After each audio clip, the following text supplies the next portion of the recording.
আমরা আজ থেকে অনেক অতীতের সময় ফিরে যাচ্ছি, একটি সময় যখন ইতিহাসের পাতা লেখা শুরু হয়।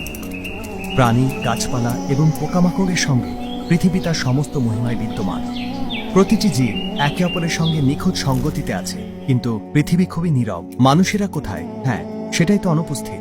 তা নিয়েই বলছি, এখন সময় এসেছে। এখন আমাদের চোখ পড়ে সেই প্রথম মানবের সৃষ্টির দিকে, প্রথম নবী, যিনি স্বর্গ এবং পৃথিবী উভয় স্থানে জীবন অভিজ্ঞতা করেছেন। সকল মানবজাতির পূর্বপুরুষ নবী আদম আলাইহিসসালাম। কারণ এই গল্পটি আমাদের জীবনের উদ্দেশ্য বোঝার জন্য গুরুত্বপূর্ণ, কারণ এটি আমাদের দৃষ্টিভঙ্গি এবং চিন্তাভাবনাকে নির্ধারণ করে। কিন্তু গল্পটি ইসলাম এবং খ্রিস্টান ধর্মে ভিন্নভাবে বলা হয়েছে। আজ আমরা এটি দেখব কুরআন এবং বাইবেলের দৃষ্টিকোণ থেকে এবং তুলনা করব তাদের মধ্যে সাধারণতা এবং পার্থক্যগুলি। তিনি স্বর্গে কি অভিজ্ঞতা করেছিলেন, শয়তান কিভাবে তাকে প্রতারিত করেছিল, কিভাবে পৃথিবীতে এলেন এবং আরো অনেক কিছু। চলুন যাত্রা শুরু করি সেই সময় যখন সবকিছু শুরু হয়েছিল।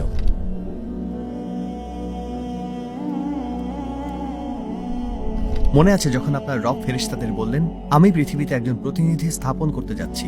তারা আল্লাহকে জিজ্ঞেস করল, আপনি কি সেখানে এমন কাউকে পাঠাবেন যে সেখানে অশান্তি ছড়াবে এবং রক্তপাত করবে? যখন আমরা আপনার প্রশংসা করি এবং আপনার পবিত্রতা ঘোষণা করি, আল্লাহ উত্তর দিলেন, আমি যা জানি তোমরা তা জানো না। কুরআনে আল্লাহ ফেরেশতাদের বলেন যে তিনি মানবজাতির সৃষ্টি করতে যাচ্ছেন এবং তাদের পৃথিবীতে খলিফা হিসেবে পাঠাবেন, যার অর্থ তারা এই পৃথিবীর সকল কর্তৃত্বের দায়িত্ব পাবে। তারা বুদ্ধিসম্পন্ন হবে এবং তারা নিজেদের সিদ্ধান্ত নিতে সক্ষম হবে। কুরআন অনুযায়ী আল্লাহ এই খলিফাকে মাটি হতে সৃষ্টি করার সিদ্ধান্ত নেন। একইভাবে বাইবেলও বলে যে আদম মাটির থেকে তৈরি হয়েছিল। সদাপ্রভু ঈশ্বর মাটির ধুলি থেকে মানুষকে গঠন করলেন। যেখানে কুরআন বলে যে তিনি বেহেশতে সৃষ্টি হয়েছিলেন, বাইবেল বলে যে তিনি কখনো বেহেশতে বাস করেননি। বাইবেলের জেনেসিসের 2য় অধ্যায় অনুযায়ী তাকে পৃথিবীতে এডেন নামে একটি বাগানে রাখা হয়েছিল, যার যত্ন এবং চাষ করার জন্য তাকে বলা হয়েছিল। ফেরেশতারা এই সৃষ্টির সম্পূর্ণতা নিয়ে বিস্ময় এবং কৌতূহল নিয়ে অপেক্ষা করছিল। এটি কেমন ধরনের সত্তা হতে চলেছে, এটি তাদের থেকে কিভাবে আলাদা হবে, কি ঘটতে চলেছে। কিন্তু এত কৌতূহলের মধ্যেও একজন ছিল যে নতুন সৃষ্টিকে একদম পছন্দ করছিল না। সে ভাবছিল সে কি তার চেয়ে শ্রেষ্ঠ হবে। সে ভাবছিল এই সত্তার প্রয়োজন কি।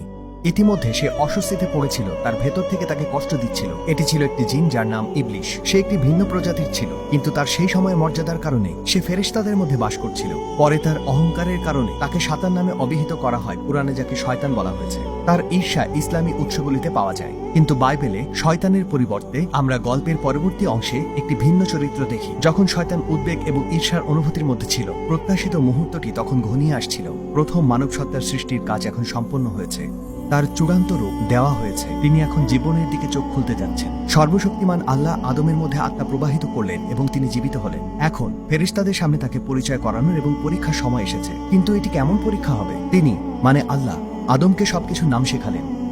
আদম আলাইহিসসালাম সবকিছুর নাম বলছিলেন যা তাকে জিজ্ঞেস করা হচ্ছিল, এবং ফেরেশতারা তার প্রতিটি উত্তরে বিস্মিত হচ্ছিল। যে জ্ঞান ফেরেশতাদের দেওয়া হয়নি তা মানব জাতিকে দেওয়া হয়েছে, এবং এইভাবে তার শ্রেষ্ঠত্ব প্রমাণিত হয়েছে। যারা সত্যিই বুঝতে চেয়েছিল, অর্থাৎ ফেরেশতারা, তাদের প্রশ্নের উত্তর পেয়েছে। কিন্তু এখনো একজন ছিল যে তার ভেতরে কিছু গোপন করছিল। আমি জানি তোমরা যা গোপন করো বলার মাধ্যমে আমাদের প্রভু তাকে ইঙ্গিত করছিলেন, কিন্তু সে তখন তা গোপন রাখতে চাচ্ছিল। আদমের নাম দেওয়ার পরীক্ষা শেষ হয়েছে, কিন্তু এখন অন্যদের পরীক্ষা করার সময় হয়েছে। এবং যখন আমরা ফেরেশতাদের বললাম আদমকে সিজদা করো, তখন ইবলিশ ছাড়া সবাই সিজদা করল। সে অমান্য করল। তাহলে তিনি আল্লাহকে এটি কিভাবে ব্যাখ্যা করবেন? ইসলামী দৃষ্টিকোণের মতে মূল পাপ। আল্লাহ জিজ্ঞেস করলেন, কিসে তোমাকে সিজদা করতে বাধা দিল যখন আমি তোমাকে আদেশ করেছিলাম? সে উত্তর দিল, আপনি আমাকে আগুন থেকে সৃষ্টি করেছেন এবং তাকে তৈরি করেছেন মাটি থেকে। আল্লাহ বললেন, তাহলে এই স্থান থেকে নেমে যাও। এখানে থেকে অহংকার করবে এটা হতে পারে না, সুতরাং তুমি বের হয়ে যাও, নিশ্চয়ই তুমি অধমদের অন্তর্ভুক্ত। শয়তান বলল, হে আমার রব, তাহলে আমাকে তাদের পুনরুত্থানের দিন পর্যন্ত সময় দিন। আল্লাহ বললেন, তোকে অবকাশ দেয়া হলো অবধারিত সময় উপস্থিত হওয়ার দিন পর্যন্ত। সে বলল, আপনি যে আমাকে পথভ্রষ্ট করলেন, আমিও শপথ করে বলছি আমি আপনার সরল পথে অবশ্যই ওৎপেতে বসে থাকবো। অতঃপর আমি তাদের সম্মুখ দিয়ে, পেছন দিয়ে, ডান দিক দিয়ে এবং বাম দিক দিয়ে তাদের কাছে আসবো। আপনি তাদের অধিকাংশকে অকৃতজ্ঞ পাবেন। আল্লাহ বললেন, এখান থেকে বের হয়ে যাও, তুমি অপমানিত এবং প্রত্যাখ্যাত। তাদের মধ্যে যারা তোমাকে মান্য করবে, তোমাদের সবাইকে দিয়ে আমি অবশ্যই জাহান্নাম ভর্তি করব। এই দুই গল্পের মধ্যে আরেকটি পার্থক্য হলো এই প্রশ্নটির উত্তরের মধ্যে। মূল পাপ কি? বাইবেল এবং কোরআন উভয়ই তার উত্তর আছে। গল্পের পরবর্তী অংশে আদম একটি নিষেধাজ্ঞা লঙ্ঘন করবেন। খ্রিস্টান ধর্ম বলে যে এর জন্য তার বংশের প্রতিটি নবজাতককে পাপী হিসেবে বিবেচনা করা উচিত। এটাই তাদের মূল পাপের সংজ্ঞা। তাহলে ইসলামের উত্তর কি? প্রথমত, ইসলাম মেনে নেয় না যে শিশুরা পাপী হিসেবে জন্মায়। সূরা আজ-জুমারের 7 নম্বর আয়াতে আল্লাহ বলেন, আর কোনো বোঝা বহনকারী অপরের বোঝা বহন করবে না। সুতরাং ইসলাম অনুযায়ী প্রতিটি শিশু পাপমুক্ত জন্মায় এবং তাদের ধর্ম নির্বিশেষে তারা কৈশোর পর্যন্ত এই জীবনের পরীক্ষার জন্য দায়ী নয়। অন্যদিকে ইসলামের মূল পাপের সংজ্ঞা আসলে শয়তানের পাপ, যা বর্ণ বৈষম্যের অহংকারের ভিত্তিতে গঠিত। সে নিজেকে শ্রেষ্ঠ মনে করেছিল কারণ সে আগুন থেকে তৈরি হয়েছিল এবং আদমকে নিচু করে দেখেছিল, যেহেতু সে মাটির তৈরি।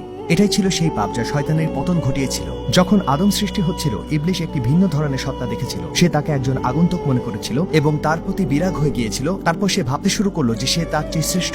এটি আসলে ছিল সেই প্রক্রিয়া যার মাধ্যমে বর্ণবাদ কারো মনে এবং হৃদয়ে উৎপত্তি হয়। সুতরাং কুরআন আসলে একটি অপরাধের মনস্তত্ত্ব বর্ণনা করছে, যা মানবতার জন্য শতাব্দী ধরে লজ্জা এবং কলঙ্ক হয়ে থাকবে, এবং এটি শয়তানের একটি গুণ হিসেবে দেখাচ্ছে যে আল্লাহর শত্রু, যাতে বিশ্বাসীরা এই পাপের কদর্যতা দেখতে পায় এবং এর থেকে দূরে থাকে।